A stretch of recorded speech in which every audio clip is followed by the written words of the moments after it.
Many years ago, in fact, 11 years ago, I decided instead of creating a vision board, as many of us have created for things that we want to bring into our lives, that I would create a vision book. And I had a lot of fun doing this. It's mostly made with collage. The cover says, "Dream it, what you can imagine, we can create, explore new heights. Your beliefs frame your world. Your thoughts shape your life. Your moods manifest your reality," which was a quote by Ellie Nicolai. And so that was the cover of the book, and that all of those words inspired me in some way. And then this is a picture that I painted about letting your light shine. So I felt like it was time to let my light shine. And over here is, again, just reinforcing at that point in my time, I was launching my book. I had been to an event with Oprah. That isn't a real picture with Oprah. One you could do at a little booth. But yeah, I was launching a lot of stuff. I was just turning 60 years of age. And that was a big year for me. I had a regular yoga practice, and I was getting ready to join on a travel team with Alchemy Adventures, where I would work for the next 7 years, leading women's trips to Tuscany, and we went to Ireland, we went to Greece, we went to Croatia. And what happened for me, and this was a big surprise that I didn't really plan as we really think about planning our lives and setting those goals. It's like one day I had this idea that I wanted to travel because someone had come into my life and they had been to another country and it sounded so exciting.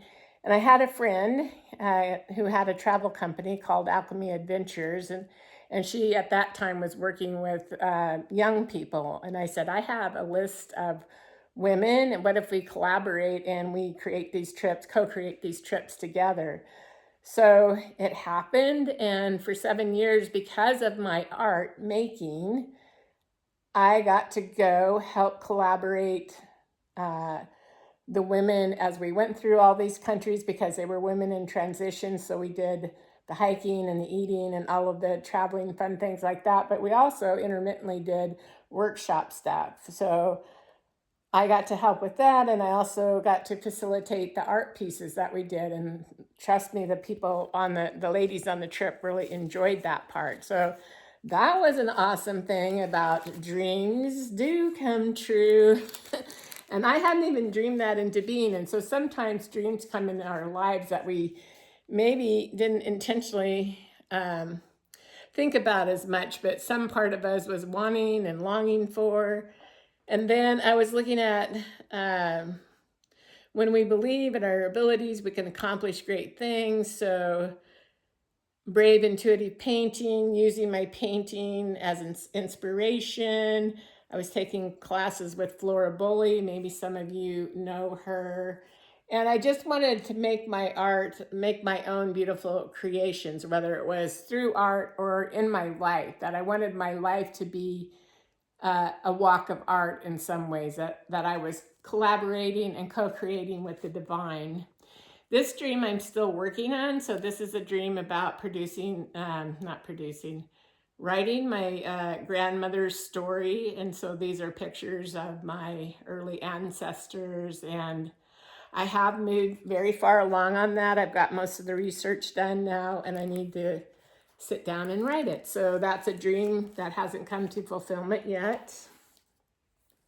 And I think with all of us, there's a part of us that just wants to feel love for who we are and to walk in our authenticity. So this page was that reminder of, yeah, I can be me and I can walk in the world and I can be loved both by myself and others for just being who I am. I don't need to pretend to be somebody else.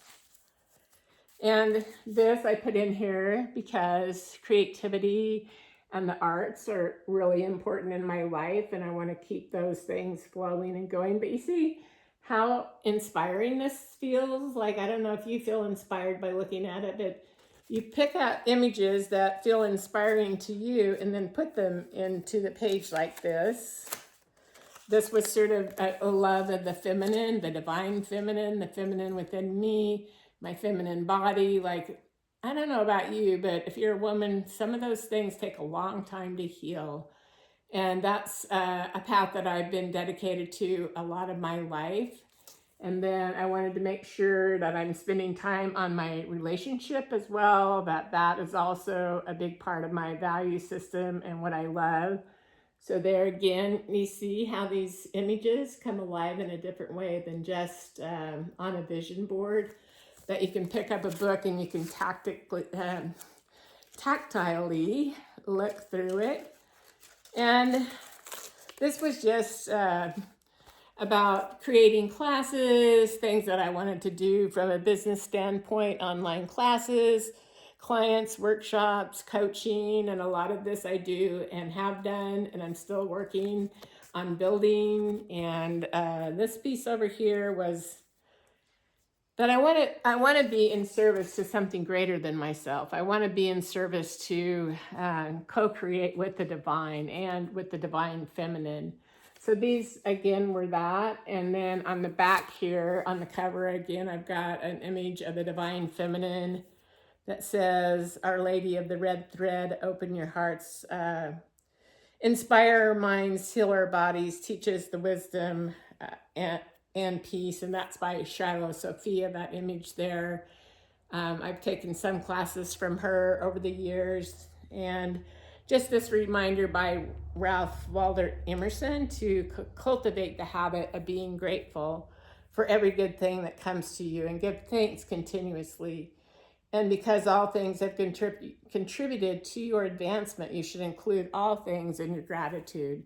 So again, what I like about this is it just feels, I don't know, somehow yummier for me than if I have it on a vision board that I barely look at. Like I could take this book out and look at it every day and it's simple, easy to read, but it reminds me of the path that I'm on and where I'm going. So this is just another idea that you could do on your own. And I need to make a new one because now I'm 71, not 60, and I have different dreams and ideas. So if you like art and you want to become the artist of your own life, you want to discover yourself through art and creative expression, please subscribe to my channel here. Thank you so much.